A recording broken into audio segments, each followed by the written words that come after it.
Good afternoon, friends. We are today in a talk show with Priyanshu Singh. She's a family counselor, career coach, and parenting skill trainer. She has a lot of things जिसमें हम अभी उनसे आगे बात करेंगे और हमारा जो प्लेटफॉर्म है जिसपे हम लोग काम कर रहे हैं that is the ceric education private limited. तो प्रियंशु मैम, आपका स्वागत है आज के टॉक शो में और thanks for giving your time because we हम लोग काफी लंबे टाइम से प्लान कर रहे थे इस पे बात करने के लिए। Yes ma'am. Thank you so much, Atul ji. Give me that opportunity. Thank you so much. So ma'am, थोड़ा सा पहले अपने बारे में ब्रीफ में बता दें लोगों को कि एक आइडिया हो जाएगा लोगों को कि किस तरह से आप काम कर रही हैं। I am a parental coach, career strategist, family counselor, marital counselor, and life coach, motivational speakers. And मुझे इस फील्ड में 12 साल हो गए हैं वर्क करते करते। और इस समय जो है मैं ऑनलाइन ऑफलाइन हर तरीके से सेशंस लेती हूँ, दूसरों को कोशिश करती हूँ जितने से ज्यादा अच्छी फैसिलिटीज प्रोवाइड करवा सकें। उनके जो प्रॉब्लम्स हैं, जो उनके डाउट्स हैं, उसको क्लियर करके उनको सही डायरेक्शन में आगे बढ़ा। Thank you so much. और ये हमारे लिए अच्छा सुन के अच्छा लग रहा है कि आपने मोर देन 12 इयर्स आप इस फील्ड में काम कर रही हैं, तो आपके पास एक्सपीरियंस है काफी कुछ शेयर करने के लिए। सो मैम, जैसे अभी लास्ट के 1 or 2 इयर्स से हम देख रहे हैं कि पेरेंट्स के ज्यादा कंसर्न्स आते हैं कि बच्चों को कैसे डील करें। सो मेनी थिंग्स, उनसे बच्चों के आसपास ही दुनिया घूमती है उनकी, उनके चाहे अच्छे हों चाहे बुरे हों, सारी चीजें बच्चों को लेकर के। किस तरह से इस के इश्यूज आप देखती हैं आजकल के पेरेंटिंग को लेकर के? क्या इश्यूज टाइम पेरेंटिंग को लेके आते हैं? यस। टाइम बहुत चेंज हो गया। इस समय कोविड के दौरान बच्चे बहुत बंद थे। एक तो सोशल जो उनको मिलना चाहिए, मीन्स अलग अलग एज ग्रुप होता है ना, तो उसमें आप अलग अलग प्रॉब्लम देख सकते हैं। टॉडलर्स हैं, उनको सोसाइटी नहीं मिल रही, उनका जो डेवलपमेंट होना चाहिए वो डेवलपमेंट वो नहीं कर पा रहे हैं। ये इश्यूज देखेंगे जिसके कारण बच्चों में टेंट्रम बहुत ज्यादा आप देखेंगे, बहुत जिद्दी हो रहे हैं। जो टॉडलर्स की मैं बात कर रही हूँ, आप 2 इयर्स टू 6 इयर्स तक के बच्चों की। उसके अलावा उसमें आप देखेंगे उनको ना कोई भी नया टॉय या कोई नया फन देते हैं, आजकल बच्चे बहुत जल्दी बोर हो रहे हैं उससे। ऐसा नहीं है कि पहले के जमाने में अगर किसी को दिया जाता था तो वो साल भर उसी टॉय के साथ खेल सकता था। आजकल के बच्चे 2-3 दिन बाद बोर हो जाते हैं, 2-3 दिन एक्साइटेड होते हैं और मैक्सिमम से मैक्सिमम 15 दिन। तो ये बहुत है, जिद्दी हो रहे हैं, वो देखा जा रहा है। आप टीन्स में देखेंगे तो मिड एज वाले में देखते हैं तो उसमें बच्चों का पढ़ाई में मन नहीं लग रहा, क्योंकि ऑनलाइन स्टडी हो रखी थी अभी बहुत टाइम से। तो ऑनलाइन पढ़ते हुए बच्चों को बहुत मीन्स उतने यूज टू नहीं थे, तो उनका और टाइम रूटीन, उनका जो बॉडी क्लॉक है, सब कुछ डिस्टर्ब हो रखा था। टीनेज में भी यही देखेंगे, बॉडी क्लॉक, उनका सोना उठने का टाइमिंग, ईटिंग हैबिट्स बहुत ज्यादा चेंजेस थी। उसके अलावा आप देखेंगे स्क्रीन, ऑनलाइन तो स्क्रीन है ही है, उसके अलावा भी बच्चों को स्क्रीन बहुत ज्यादा मिल रही थी। उन्हें होमवर्क करना है तो भी उन्हें स्क्रीन चाहिए, और जब वो फ्री होते हैं तो उनको गेमिंग है, उनके कार्टून्स हैं। तो इस चीज की प्रॉब्लम बहुत ज्यादा आ रही है, और वो हर एज ग्रुप में है। आप छोटे से बड़ा लीजिए, सबके पेरेंट्स को यही दिक्कत है। शेयरिंग नहीं होती, बच्चे कुछ बताते नहीं हैं। बड़ी एज में ये भी प्रॉब्लम आती है, बिना बताए सारे काम हो जाते हैं, हमें कुछ पता ही नहीं चलता, हमसे शेयर नहीं करते, पता नहीं क्यों छुपा रहे हैं, इस टाइप की। Okay okay, thank you ma'am. So जैसे आपने बताया कि आजकल के बच्चे जिद्दी हो गए हैं, वो शेयरिंग उनकी कम हो गई, स्क्रीन टाइमिंग ज्यादा हो गई है। ऐसे बहुत सारी शिकायतें निकल के आती हैं और मेरे पास कुछ क्वेश्चंस भी आए थे कि एक बड़ा कॉमन सा क्वेश्चन है सबके सामने, हम सबके सामने, कि पेरेंट्स शिकायत करते हैं कि उनका बच्चा पढ़ाई में ध्यान नहीं दे रहा है। तो इस तरह के जो इश्यूज होते हैं, आप इसके लिए क्या सजेस्ट करेंगे? देखिए, अगर बच्चा पढ़ाई में ध्यान नहीं दे रहा तो उसके ना कई रीजंस हो सकते हैं। फर्स्ट, बच्चा जिस तरीके से पढ़ रहा है वो तरीका उसका हो ही ना। जैसे बच्चों के जो लर्निंग स्टाइल होती है, आपने राजीव जी अपने लाइफ में भी ये फील किया होगा, देखा होगा, एक्सपीरियंस किया होगा कि अलग अलग लोगों के ना अलग अलग स्टाइल होते हैं। कई हमारे फ्रेंड सर्कल में थे जिन्हें सुन के याद हो जाता था, वो कहते थे यार प्लीज ना रीड करके सुना दो, मुझे सब याद हो जाएगा, मैं एग्जाम में लिख लूंगा। दूसरे टाइप के लोग होते थे जो पढ़ के ही याद कर सकते थे, जब तक वो अपने आप बुक रीड नहीं करते थे उन्हें याद नहीं होता। थर्ड टाइप के होते थे जो लिख के ही याद करते थे, बिना अपने आप जब तक वो नोट्स नहीं बनाते थे ना, उन्हें लगता ही नहीं था कि उन्हें कुछ समझ में आया है। अब हमें बच्चों का पैटर्न नहीं पता होता, उनका लर्निंग स्टाइल क्या है, वो ऑडिटरी है, वो कैनेस्थेटिक है, वो विजुअल है। और हमारा क्या रहता है, चाहे वो ऑडिटरी है उसको सुन के याद हो सकता है, हम कहते हैं लिख के याद करो। जब बच्चे का वो सेक्शन ही नहीं है, तो वो अगर आप उससे करवाएंगे तो एक तो ये कारण हो सकता है। दूसरा, जो उसको पढ़ाया जा रहा है वो उसका इंटरेस्ट का है या नहीं है, ये देखना पड़ेगा। देखिए, एजुकेशन एकेडमिक बहुत इंपॉर्टेंट है, मैं इस चीज को मानती हूँ, लेकिन आपके बच्चे में पोटेंशियल क्या है। हर एक बच्चा यूनिक होता है, ये मेरा मानना है, आप भी मानते होंगे इस बात को। हर एक बच्चे में अलग अलग पोटेंशियल होता है। अगर हम सचिन तेंदुलकर को डंडे मार के आईएएस बनाने की कोशिश करते, अगर वो बन भी जाते तो शायद इतने अच्छे ना बनते। लता मंगेशकर जी को अगर हम डांस फील्ड में डाल देते तो माइकल जैक्सन नहीं बन पाती कभी भी, या उनका वो नाम नहीं होता जो है। तो हमारे बच्चे में क्या पोटेंशियल है, वो देख के उसकी एनर्जी भी वहां डालें। क्योंकि कई बार बच्चे इसलिए पढ़ाई में ध्यान नहीं देते क्योंकि उनके अंदर बहुत एनर्जी है, वो एनर्जी निकल ही नहीं रही कहीं पे।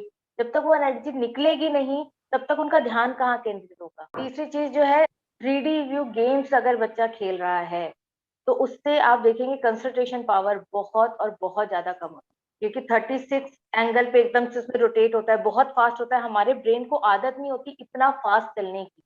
हमारा ब्रेन जो होता है वो धीरे धीरे आराम से प्रोसेस करता है। तो जो बच्चे, जिनके भी बच्चे 3D गेम्स देखते हैं, वो पेरेंट्स अपने बच्चों में देखेंगे उन्हें जल्दी जल्दी खाना है या बहुत जल्दी खाना नहीं खाते, वो बोर हो जाते, कहते जल्दी जल्दी नहीं खा पा रहा, मुझे नहीं खाना। उन्हें लिखना नहीं पसंद, उन्हें रीडिंग नहीं पसंद है, उन्हें एक जगह बैठ के आप कोई काम नहीं करवा सकते कि वो गेम खेल सकते, उसके अलावा आप कोई टास्क देंगे तो वो नहीं कर पाएंगे। ऐसे प्रॉब्लम्स हैं।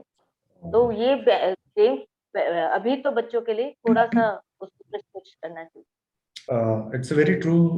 जैसे आपने बताया प्रियांश मैम कि बच्चों में कुछ ऐसी चीजें आ रही, डिपेंडेंसी काइंड ऑफ, कि जिसकी वजह से उनका करंट जो वर्किंग स्ट्रक्चर है वो कहीं ना कहीं हैम्पर हो रहा है। तो ड्यूरिंग दिस, जैसे आपने बताया कि ये लॉकडाउन कोरोना पीरियड में स्पेशली चैलेंजेस देखने को मिले हैं, तो इस टाइम में not even children group, even मैं कहता हूँ ओवरऑल सारे ह्यूमन बीइंग के अंदर में कुछ ना कुछ नई हैबिट्स निकल के आई हैं। तो जैसे अभी आप बता रहे थे कि एक 3D गेम होता है, बच्चे अगर उस पे कर रहे हैं तो डेफिनेटली उनका कंसंट्रेशन पावर काफी डाउन होता है। ओके, सो आजकल के बच्चों में किस तरह की नई आदतें सामने आ रही हैं, और ये हैबिट्स जो है वो सपोर्टिव हैं या चैलेंजेस हैं, आप उसको किस तरह से देखती हैं? तो जनरलाइज करना ना राजीव जी थोड़ा सा मुश्किल है, क्योंकि हर एक बच्चे की प्रॉब्लम अलग होती है, उसकी फैमिली, उसका एनवायरनमेंट सब डिफरेंट होता है। तो अलग अलग बच्चे की अलग अलग प्रॉब्लम्स होती है, उसको जो हमें रेमेडीज देनी होती है वो भी उसकी फैमिली स्ट्रक्चर क्या है, उसका टाइम शेड्यूलिंग क्या है, उसके अकॉर्डिंग देनी होती है।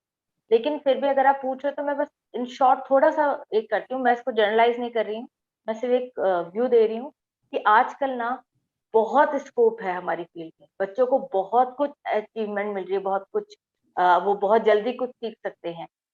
पॉजिटिव ये है कि उनके पास बहुत लंबी फील्ड है। पहले हमारे पास करियर के लिए गिन के होता था, डॉक्टर बन जाएंगे, इंजीनियर बन जाएंगे, आईएएस बन जाएंगे, टीचर बन जाएंगे, मीन्स ऐसे हमारे पास गिन के 10 भी हम बोल लेते थे तो बहुत ज्यादा होते थे। आजकल हमें पता भी नहीं इतने सारे स्कोप है बच्चों के लिए। अब ये तो उनके लिए पॉजिटिव चीज हो गई। चैलेंजेस ये होता है कि कई बार पेरेंट्स अपने बच्चों को समझना ही नहीं चाहते, वो उस चीज को एक्सेप्ट नहीं करते हैं, या फिर उन्हें वो सारी चीजें बच्चों को बहुत जल्दी एज में कई चीजें पता चल रही जो नहीं पता चलना चाहिए। आपने देखा होगा कि हमारा जो, मिस आपने पढ़ा भी होगा, हमारा जो देश है वो नंबर 1 है, यंगेस्ट जो है पीपल, सबसे ज्यादा जवान हमारे देश में है। और दूसरी चीज, पूरे विश्व में दूसरे नंबर पे डिप्रेशन भी हमारे देश में है। अब सोचिए जितने जवान है वो डिप्रेशन के शिकार हो रहे हैं, उसका रीजन क्या हो रहा होगा, उसको क्या वो सपोर्ट मिल रहा है जो उससे उसके पेरेंट्स से उसको मिलना चाहिए, क्या उसको वो सारी चीजें प्रोवाइड हो रही है। हम लोग क्या, देखिए जो बच्चे होता है ना वो देख के सीखता है, चाहे वो छोटा हो चाहे वो बड़ा हो। और हम जो पेरेंट्स मेरे पास भी आते हैं या आप जो भी ये देख रहे होंगे, वो चाहते हैं उनका बच्चा चेंज हो जाए। अगर आप खुद सुबह 6 बजे नहीं उठ रहे तो क्या आप अपने बच्चे को कह सकते हो कि सुबह 5 बजे उठ के पढ़ लो? देखो मैं बेड पे हूँ, मैं देख रहा हूँ, तुम उठ के जाके नहा के आओ, तो इट्स नॉट पॉसिबल। अगर आप टाइम फॉलो कर रहे हैं, आप रोज एक्सरसाइज कर रहे हैं, आप रोज अपनी रूटीन बहुत अच्छे से फॉलो कर रहे हैं, तो आप बच्चे को बोलेंगे वो फॉलो भी करें। तो ये कुछ चैलेंजेस हैं। और बच्चों के पास जो इतने स्कोप है, अगर वो टीनेजर्स आपके पास ला रहे हैं कि हम ये इस करियर को चुनना चाहते हैं, तो उसके बारे में पहले स्टडी करें। अगर आपको लग रहा है कि वो लाइन ठीक नहीं है, तो लॉजिक दें उसे कि बेटा ये मुझे लग रहा है प्रॉब्लम आएगी, तो आप मुझे बताओ ये कैसे सॉल्व करोगे। पर पेरेंट्स कई बार रिजिड हो जाते हैं, वो कहते हैं ना ना ना, हमें इस लाइन में भेजना ही नहीं।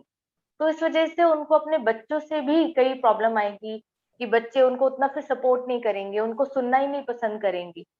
तो बहुत कुछ है हमारी सोसाइटी में, पर हमें उसे जानना चाहिए। आज आपने ये बहुत सही कहा कि हम चाहते हैं बच्चा बदल जाए हमारे अकॉर्डिंग, बट हम बच्चे के नीड के अकॉर्डिंग क्या हम अपने आप को उस लेवल पे ला चुके पाए कि हम बदल पाए। और डेफिनेटली जो चीजें हैबिट हमने नई अडॉप्ट की है, कहीं ना कहीं हैम्पर भी करती हैं और कहीं कहीं सपोर्ट भी होती है। जैसे कि हमने टेक्नोलॉजी। वेस्टर्न सोसाइटी से बहुत कुछ सीखा है, पर वेस्टर्न सोसाइटी से हमने अच्छी चीजें बहुत कम हम ले पाए हैं। अब वहां पे ही सिखाते हैं 16-18 साल में आपके बच्चे बड़े हो गए, वो इंडिपेंडेंट है, आप उसको अपने घर से बाहर करो, और उनको वो वैसी ग्रोथ देते हैं बचपन से कि वो उस लेवल पे आ जाए कि वो 16 साल के बाद घर से बाहर निकल सके। तो हम बाकी सारी चीजें तो वहां की अडॉप्ट कर रहे हैं। जंक फूड हमने अडॉप्ट किया, एक्सरसाइज मीन्स योगा और आयुर्वेद हमने छोड़ के एलोपैथी, हमने सब कुछ लिया वहां से। आउटफिट्स हमने लिए, लाइफ स्टाइल हमने अपनी चेंज की, रात में लेट तक जगना, सब कुछ किया। लेकिन जो अच्छी आदतें क्या हमने वो ली, उस बारे में हमें सोचना जरूर चाहिए। डेफिनेटली। और इसी से रिलेटेड अगला क्वेश्चन है एक पेरेंट्स का कि जो बच्चों से रिलेटेड जो स्ट्रेस या एंजाइटी है, आप उसको कैसे डील करते हैं, हैंडल करना चाहिए एक पेरेंट को। Parents, okay. तो पेरेंट्स को मैं ये सजेस्ट करूंगी, अगर उन्हें अपने बच्चे को सुधारना है, उसको स्ट्रेस से रिलीव करना है, तो फर्स्ट ऑफ ऑल उससे बात करें। मेनली अगर पेरेंट्स ऑब्जर्व करेंगे तो या तो क्वेश्चनिंग होती है उनकी, या फिर वो सजेशंस दे रहे होते हैं। क्वेश्चनिंग, बेटा स्कूल में क्या खाया, आज का दिन कैसा गया, सब कुछ ठीक था ठाक था। ये क्वेश्चन सोचे बचपन से लेके बड़े तक वो सेम क्वेश्चन पूछ रहे हैं, वो भी बोल रहे होते हैं, बच्चा पक जाता है इसमें। दूसरा सजेशन, आपने अपनी बुक्स टाइम से रख ली, बेटा नाश्ता खा लिया, नहीं तो खा लो प्लीज, वहां चले जाना, वहां आपको अच्छा ये मिल जाएगा। हम टॉक नहीं करते। जब आप शेयरिंग नहीं करेंगे तो आप अपने बच्चों को जान नहीं पाएंगे। उसको स्ट्रेस क्यों है, उसको डिप्रेशन क्यों है, उसको एंजाइटी क्यों हो रही है, क्या उसको एग्जाम की एंजाइटी है, क्या उसको अपने फ्रेंड सर्कल में कोई ऐसा उसके साथ लेग पुलिंग हो रही है या बुलिंग हो रही है जो फेस नहीं कर पा रहा। क्योंकि हम हमेशा आस्किंग में या सजेशन में रहते हैं, उसे लगता है मैं अगर अपने पेरेंट्स को बताऊंगा कि मेरे फ्रेंड्स में एक लड़का ऐसा है जो मुझे ऐसे कर रहा है, तो फिर पेरेंट्स मेरा बाहर जाना ही बंद ना कर दे, ऐसी प्रॉब्लम ना आ जाए। तो वो बहुत लंबा गैपिंग है। तो पेरेंट्स को चाहिए, जैसे हम अपने फ्रेंड से टॉक करते हैं ना, कम से कम 15 मिनट 20 मिनट्स अपने बच्चों से टॉक करें। अपने बारे में बताएं, मैं आज इस दोस्त से मिला, आज मैं ये सोच रहा हूँ। प्रॉब्लम्स ना बताएं, अपने फाइनेंशियली चीजें ना बताएं, नॉर्मल टॉक करें। अब सोचिए जब हम अपने दोस्तों से बात कर रहे होते हैं ना राजीव जी, तो हमें लगता है पहले वो बोले या पहले मैं बोलूं, होड़ लगी होती है। लेकिन जब हम अपने बच्चों से बात होता है तो हमसे पूछ रहे होते हैं। आप कभी भी किसी अननोन इंसान से मिलो और आप क्वेश्चनिंग करना शुरू कर दोगे, आपका नाम क्या है, तो थोड़ा थोड़ा अपने आप को बंद कर लेगा, वो आपके सामने खुल नहीं पाएगा। आप जब अपने बारे में बताते हो तो सामने वाला खुल के अपने बारे में बताना शुरू करता है। अपने बच्चों का स्ट्रेस अगर आपको कम करना है तो उसको जानना शुरू करिए, उससे बात करनी शुरू करिए, सिर्फ 10 से 15 मिनट। और जो पेरेंट्स ये कहते हैं ना कि उनके पास टाइम नहीं है, क्योंकि आजकल कई पेरेंट्स का मेरे पास ये आता है, मैम हमारा बहुत बिजी शेड्यूल है, ऑफिस भी जाना है या ऑनलाइन घर पे हम कर रहे हैं, हमारे पास बिल्कुल टाइम नहीं होता। आप किसी पेरेंट्स से पूछेंगे ना, जितने भी पेरेंट्स हैं, आपकी लाइफ में सबसे इंपॉर्टेंट ऐसी कौन सी चीज है जिसके लिए आप कुछ भी कर सकते हैं, तो उनका एक आंसर होता है हमारा बच्चा। हम उसी के लिए कमा रहे हैं, हम उसी के लिए इतनी मेहनत कर रहे हैं, हम सब कुछ उसके लिए कर रहे हैं, लेकिन हम उसको बस टाइम नहीं दे पा रहे। 15 minute talking, 15 minute quality time, playing, ludo खेलिए, बोर्ड गेम कोई भी, चेस खेलिए, लूडो खेलिए, कैरम खेलिए। उसके साथ अगर आपको लग रहा है कि उसको कार्टून पसंद है या उसको कोई सीरीज आ रही है, आजकल तो बड़े बच्चे वो लोग नेटफ्लिक्स वगैरह यूज करते, आप उसके साथ बैठ के देखिए। आपको इससे दो चीजें होंगी, एक, वो उसके आप करीब हो जाएंगे, दूसरा आपको ये पता चलेगा आपका बच्चा क्या देख रहा है, उसका उसके ऊपर क्या इफेक्ट पड़ रहा है, वो उससे क्या सीख रहा है, तो आप उसमें चेंजेस ला सकते हैं। सजेशन मत दीजिए, सजेशन देंगे बच्चा दूर होगा। टॉक करेंगे, अगर आपको लग रहा है वो गलत है तो टेक टाइम, तुरंत मत सजेस्ट करिए, थोड़ा उसके लिए 1-2 दिन टाइम लेके फिर उससे बात करनी दोबारा शुरू करिए, यार मैं सोच रहा था, तुमने मुझे बताया था कि हम ऐसा कर सकते हैं क्या? क्वेश्चन पूछे कि क्या हम ऐसा कर सकते हैं? क्या ये सॉल्यूशन हो सकता है? उसको भी लगे कि हाँ वो इम्पोर्टेंट है, हम उससे पूछ रहे हैं, हम उसे बता नहीं रहे कि तुम्हें ये करना है। आई थिंक ये सबसे बेस्ट सोल्यूशन होना चाहिए। Thanks for giving valuable tips for parents to handle their kids' stress and anxiety. और ये चीज मैंने भी फील किया हुआ है। जब मेरे पास क्लाइंट्स आते हैं, मेरे पेरेंट्स या बच्चे आते हैं फॉर द गाइडेंस काउंसलिंग के लिए, सो ये चीज मैंने नोटिस किया है कि हम इमिडिएट में रिएक्ट करते हैं, रिस्पॉन्स नहीं करते हैं। सो रिस्पॉन्स टेक टाइम, उसको टाइम तो लगता है। और जैसे आपने बताया कि एक ओपन स्पेस होना चाहिए, हम हमेशा एक इंस्ट्रक्शन मोड में रहते हैं एज अ पेरेंट कि तुम्हें ये करना चाहिए। हमारे जमाने में तो ऐसा होता था।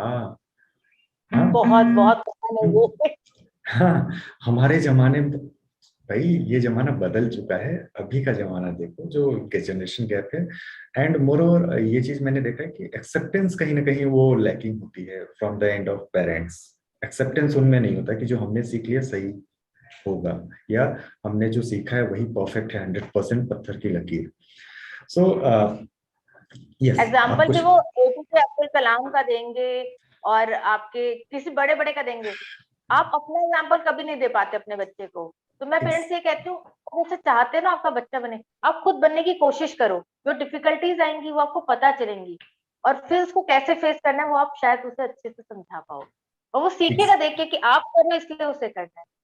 वेरी ट्रू, क्योंकि ये बात सही कही है और ये काफी इंसाइटफुल है हमारे सारे व्यूवर्स के लिए भी, कि हम हमें जब भी एग्जांपल देते हैं तो कलाम आजाद, विवेकानंद सबका दे देंगे, लेकिन अपना कभी एग्जांपल नहीं देते कि बच्चा हमें फॉलो करे। क्यों फॉलो नहीं करेगा? क्योंकि बच्चे, हम उस तरह से एक रोल मॉडल नहीं बन पाए हैं। तो भी पेरेंट्स को चाहिए कि रोल मॉडल भी बने। सो मैम, इसी से रिलेटेड है कि जैसे अभी ये जो 2 इयर्स का फेज गया है, उस बीच में ऑलमोस्ट सबकी लाइफ स्टाइल हैबिट एकदम बदल चुकी है। वर्क फ्रॉम होम है, क्लासेस ऑनलाइन चल रही हैं, सब कुछ है। तो उसमें हमारा जो एक रूटीन होता था वो कहीं ना कहीं डिस्टर्ब हुआ है। तो इसके लिए आप क्या एक सजेस्ट करेंगे, या कैसे आप एक बच्चों के लिए हेल्दी डेली रूटीन कैसे बनाया जा सकता है? पेरेंट्स को इस बारे में थोड़ा सा गाइडेंस करिए प्लीज। इसके लिए मैं कहूँगी बच्चों के रूटीन को फॉलो करवाने के लिए पेरेंट्स को थोड़ा सा टाइम उनके साथ देना है। अगर वो सिर्फ आधे घंटे भी दे दे काम हो जाएगा। और उसमें क्या करना है, बच्चों के रूटीन में जो होना चाहिए मैं आपको वो बता रही हूँ। डेली एक्सरसाइज, मिनिमम 10 मिनट्स से 20 मिनट्स तो उन्हें डेली एक्सरसाइज करना चाहिए सुबह। दूसरा, बुक रीडिंग की आदत डालें। सेल्फ हेल्प बुक पढ़े, पंचतंत्र पढ़े, अकबर और बीरबल पढ़े, कुछ भी पढ़े, लेकिन अच्छी बुक्स पढ़ें। वो देख के पढ़े कि उन्हें क्या पढ़ना चाहिए। बुक्स रीडिंग की आदत डालें। और थर्ड, मेडिटेशन। आई नो छोटे बच्चों के लिए थोड़ा मुश्किल होता है, लेकिन अगर आप उनको कहेंगे ना ध्यान दो, ये जो मंत्रा चल रहा है बस उस मंत्रा को आपको रिपीट करना है, या क्योंकि वो अपने मेडिटेशन का मतलब वो अपने ध्यान में नहीं जा पाएगा, वो अपने आज्ञा चक्र को नहीं देख पाएगा। तो मैं उतने हाई लेवल मेडिटेशन की बात नहीं कर रही, मैं नॉर्मल मेडिटेशन की बात कर रही हूँ कि आपने एक मंत्र सुना, आपने एक म्यूजिक सुना, बच्चा म्यूजिक सुन रहा है, वो उसको एंजॉय कर रहा है, उससे क्या होगा, उसको बैठने की आदत पड़ेगी, उसका कंसंट्रेशन पावर इंप्रूव होगा, उसको जो है अपनी लाइफ की व्यूज जो है वो ज्यादा अच्छे से वो सोच पाएगा, एक डिसीजन मेकिंग उसकी अच्छी होगी, प्लानिंग अच्छी होगी। मेडिटेशन जो है ना वो आपके इंट्रा को बहुत इंप्रूव करता है, बहुत। तो आप छोटे बच्चे से भी करवा सकते हैं। छोटा बच्चा में 6 साल के बच्चे से आप स्टार्ट कर सकते हैं, 5 साल के, लेकिन तब जब आप उनके साथ बैठ रहे हो। सिर्फ आप बोल रहे हो तो वो नहीं करेगा, उसे पता ही नहीं होगा करना क्या है, वो बैठेगा ऐसे खेलेगा, वो भाग जाएगा। अगर आपको करवाना है, इवन जो पेरेंट्स होते हैं वो अपने बच्चों को स्पिरिचुअलिटी कहते हैं कि भाई पूजा कर लो थोड़ी देर। अगर वो पूजा में वो हनुमान चालीसा पे बिलीव करता है, हनुमान चालीसा बोले, गायत्री मंत्र पे बिलीव करता है, गायत्री मंत्र बोले, आपका महामृत्युंजय में कुछ भी बोले, जिसका जो रिलीजन है वो जो अपने में करते हैं, कुरान पढ़ाते हैं, आप नमाज अदा करवाइए। तो उसमें क्या है, बच्चे का एक शेड्यूलिंग होगा, लेकिन टाइमिंग एक रखनी बस। जो हम मेडिटेशन कह रहे हैं, अगर उसका टाइमिंग रोज हमने रखा 7 से 7:30 के बीच में मेरा बच्चा कर लेगा, या पूजा है या कुछ भी है वो इस बीच में कर लेगा, तो अगर वो ये टाइमिंग फिक्स कर लेते हैं तो उनकी वो हैबिट बन जाती है। और उसके बाद आप खुद उनके पेरेंट्स बच्चे की लाइफ स्टाइल में चेंजेस देखेंगे। सिर्फ इन तीन तीन चीजों को मैं कह रही हूँ इम्प्लीमेंट करने के लिए, meditation, book reading and exercise. अगर ये तीन चीजें बच्चों की लाइफ स्टाइल में आप इनपुट कर सकते हैं, दे सकते हैं, तो उनकी लाइफ ड्रास्टिकली चेंज होगी और वो आप खुद एक्सपीरियंस करें। इट्स ट्रू कि हमें किसी और को पहले बताने से पहले हमें खुद में वो चीजें डेवलप करनी पड़ेंगी। एंड बच्चों का जो लर्निंग पैटर्न है, जैसे शुरू में बताया कि बच्चे देखते हैं, देख करके ही फॉलो करते हैं। If you are doing regularly तो डेफिनेटली बच्चा खुद नहीं बोलेगा और खुद से वो इनिशिएट लेना शुरू करेगा। एंड हमें थोड़ा ओपन अप होना पड़ेगा। I completely agree. सो अभी जैसे एक सीजन चल रहा है एग्जाम्स के, परीक्षाओं कैसे अभी यस, चल रहे, बोर्ड के एग्जाम होने हैं, ये exam, exam not even academic, even personal life में एग्जाम है कि पड़ोसी का बच्चा अच्छा नंबर कैसे लेके आ जाता है। ये होता है, पेरेंट्स के एक्सपेक्टेशंस होती है तुम्हारे 98% ठीक क्यों नहीं है, 100/100 क्यों नहीं है। मीन्स अगर 100 के क्रॉस भी अगर कुछ बाउंड्री होती है तो पेरेंट्स वो भी एक्सपेक्ट करते हैं कि अब वो 100 तुम ला करके दिखाओ। हाँ। सो ये अभी जो चल रहा है एग्जाम्स के आने वाले जो टाइम में है, उसके लिए आप क्या सजेस्ट करना चाहेंगी पेरेंट्स के पर्सपेक्टिव से एंड एक बच्चे के पर्सपेक्टिव? देखिए क्योंकि फेब और मार्च जो होता है वो एग्जामिनेशन टाइमिंग होता है बहुत फिक्स। तो इसमें अगर पेरेंट्स को तो सबसे पहले मैं ये कहूंगी घर को प्लीज तिहाड़ जेल ना बनाए, क्योंकि उनको रहता है टीवी बंद, मोबाइल बिल्कुल बंद, खेलना बंद, पढ़ो। जो आपने कहा कंपटीशन होता है, कंपटीशन बच्चे का बच्चे से नहीं कराते। हमारा कंपटीशन क्या होना चाहिए, अगर हमारे बच्चे ने पहले 10 में से 5 लाया, अब वो 10 में से 7 लाए, उसके बाद 10 में से 9 और उसके बाद 10 में से 10। पर हमारा कंपटीशन ये होता ही नहीं है। हमारा बच्चा चाहे 9 लेके आया, हम उसको अप्रिशिएट नहीं करते। हमारा होता है सामने वाले का 10 कैसे लेके आ गया, तुमने क्यों नहीं लाए। जो आपने बात की बिल्कुल मैं इससे एग्री करती हूँ। और उससे क्या होता है, बच्चे का मोटिवेशन अपने आप डाउन हो जाता है कि भाई मैं 10 में से 9 लेके आया, एक ही नंबर तो कटे, थोड़ा तो मोटिवेट करना चाहिए। तो अगर पेरेंट्स चाहते हैं उनके बच्चों का एग्जाम अच्छा जाए, तो उसके लिए अपने बच्चों को एप्रिशिएट करें जो वो कर रहे हैं डेली रूटीन में। अगर उन्होंने एक टारगेट बनाया है कि आज मुझे 4 चैप्टर करने, वो 3 कर रहा है, पर 3 तो कर लिया उसने, उसके लिए उसको एप्रिशिएट करें। चौथे का जो है उसको बताएं एक्शन प्लान कि बेटा ऐसे-ऐसे अगर आप नेक्स्ट डे करोगे तो शायद आप चारों कर ले जाओ। मोटिवेशन, एप्रिसिएशन ये पेरेंट्स के लिए। उनको 1 घंटा पढ़े तो 15 मिनट का ब्रेक दें। लगातार 3-4 घंटे अगर हम कुछ भी पढ़ते हैं, हम बड़े भी अगर कोई रीड करते हैं तो उन्हें पता होगा उसके बाद दिमाग जो होता है उसमें जाना बंद हो जाता है। जो अगर हम ऑफिस का भी वर्क कर रहे हैं, लगातार आप स्क्रीन पे बैठ के अपना काम करिए, आपको भारीपन अपने दिमाग में लगना शुरू हो जाता है। तो उसके लिए आप बच्चों को कहिए वो 1 घंटे खेलें, सॉरी 1 घंटे पढ़ें, बीच में 10-15 मिनट और 20 मिनट का गैप लें, खेलें। और उसमें वो सोशल मीडिया नहीं देख सकते उस टाइम। सोशल मीडिया का उस समय मैं ये नहीं कहूँगी कि टीवी और कंप्यूटर और मोबाइल आप उन्हें दें, पर उसको बैन ना करें। सिर्फ उनका टाइम लिमिट कर दें कि अब तुम्हें एग्जामिनेशन टाइम है, तुम्हें हाफ एन आवर सिर्फ मिलेगा। या फिर जो वो उनके अकॉर्डिंग है, 1 आवर देना चाहते हैं, हाफ एन आवर देना चाहते हैं, फुल डे ना करें। बच्चा जिस हिसाब से अपना रिस्पॉन्स दिखा रहा है अपने एग्जामिनेशन की प्रिपरेशन के लिए, उस हिसाब से वो टाइम ड्यूरेशन उनका फिक्स कर दे। लेकिन दे, और वो रात का टाइमिंग होना चाहिए कि उनको सोशल मीडिया रात में मिलेगा, टीवी रात में मिलेगा। दिन भर वो पढ़ेंगे और खेलेंगे। वो बैडमिंटन खेलें, वो फुटबॉल खेलें, वो क्रिकेट खेलें, वो जंपिंग जैक करें, वो अपना रस्सी कूदें, कुछ भी करें, पर फिजिकली। फिजिकल होने से हमारा ब्रेन उतनी जल्दी एक्टिव हो जाता है। देखिए 2 एक्टिविटीज़ होती हैं, एक मेंटली होती है, एक फिजिकली होती है। तो जब उसने मेंटली 1 घंटे पढ़ाई की है, तो अब दिमाग को रेस्ट चाहिए। अगर वो तुरंत स्क्रीन पे लग गया, सोशल मीडिया में या चेस वगैरह खेल रहा है, इन सब में दिमाग लग रहा है।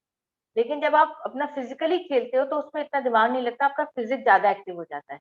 तो बैठने वाला कोई भी गेम नहीं खेलने देना अपने बच्चों को, कि कोशिश करिए कि वो एक्टिव हो। अगर उसके पास कोई काम नहीं, झाड़ू लगा ले घर पे, पोछा लगा ले, अपने कपड़े खुद तय करके रख ले। थोड़ा-सा आपका जो घर के उसमें हम मदद करते, पर इस तरीके से रेस्ट ले लेके पढ़े। बर्डन ना ले, प्रेशर ना ले। ये लाइफ नहीं है, एक लाइफ का एक पार्ट है जो अब एग्जामिनेशन होने वाला है। हम इसको अपनी लाइफ और जीत-हार में ले लेते हैं। जितने भी पेरेंट्स हैं, मैं उनसे सिर्फ एक क्वेश्चन पूछना चाहती हूँ, उनकी डिग्री क्या किसने देखी थी उनके इंटरव्यू के टाइम में या बिज़नेस जब वो सेटल करने जाते थे तब? उनका एक्सपीरियंस, उनकी नॉलेज हमेशा होती है। उनके बच्चे के कई बच्चे ऐसे मैंने देखे हैं कि उनको पेरेंट्स भी इससे शायद एग्री करें, बच्चों को नॉलेज होती है, उन्हें ये नहीं पता एक्सप्रेस कैसे करना है। कई पेरेंट्स कहते हैं मैम इसे आता तो सब कुछ है पर इसे लिखना नहीं आता, ये लिख के ही नहीं आता, पता नहीं क्यों। तो वो प्रॉब्लम है, पर इसका मतलब ये नहीं कि बच्चे के पास नॉलेज ही नहीं है। टीचर्स और पढ़ाना शुरू कर देते, पेरेंट्स और ट्यूशन देना शुरू कर देते हैं। तो आपके बच्चे के पास नॉलेज है, अगर उसके नंबर कम आ रहे हैं तो उसको अपना एक अहम की ईगो में मत लेके आए, उसको मोटिवेट करें कि वो आगे करे। तो सबसे पहले हमने क्या करना है, उनको 1 घंटे पढ़ा के आधे घंटे खेलने देना है, उनको मोटिवेट करना है, एप्रिशिएट करना है। और बच्चों से मैं कहना चाहती हूँ कि अभी एग्जाम टाइमिंग पे देखिए रिवीजन का टाइम है ये, नया कोर्स तो आप नहीं कर सकते ना, तो पहले अपना रिवाइज करें और उसके बाद फिर आगे करें। थैंक यू सो मच ये बताने के लिए। और ये आपने अच्छा बताया कि जितना हमारा मेंटली एक्टिविटी मैटर करता है उतना ही फिजिकल एक्टिविटी भी हमारा मैटर करता है, because both are balancing each other. Okay, so that's true, and thank you for giving your valuable time. And today I'm sitting in the studio of UD's Ahmedabad, जो हमारे technical IT sector के जो हमारे supporting team है उनके office में, because जो हमारा टेस्ट है ओलेटो, that is career assessment 9 to 12th grade for the students, तो वो डेवलपमेंट पूरा प्रोसेस वही टेक्निकल टीम, वही हमारे यूडीज टीम ही देखता है। So I'm very thankful to UD's team Ahmedabad, and thank you Priyanshu ma'am, आपका टाइम और नॉलेज शेयर करने के लिए सेरेक एजुकेशन प्राइवेट लिमिटेड की तरफ से आपका मैं थैंक्स बोलता हूँ कि आप टाइम दिया हमारे लिए। थैंक यू सो मच मुझे ये अपॉर्चुनिटी देने के लिए, एक ऐसा प्लेटफॉर्म देने के लिए कि मैं अपनी बात सबके सामने ला सकती हूँ। और ऑफ कोर्स अगर आपके पास कोई भी क्वेश्चंस आते हैं, कमेंट सेक्शन में आते हैं, तो हम उसका जवाब देंगे।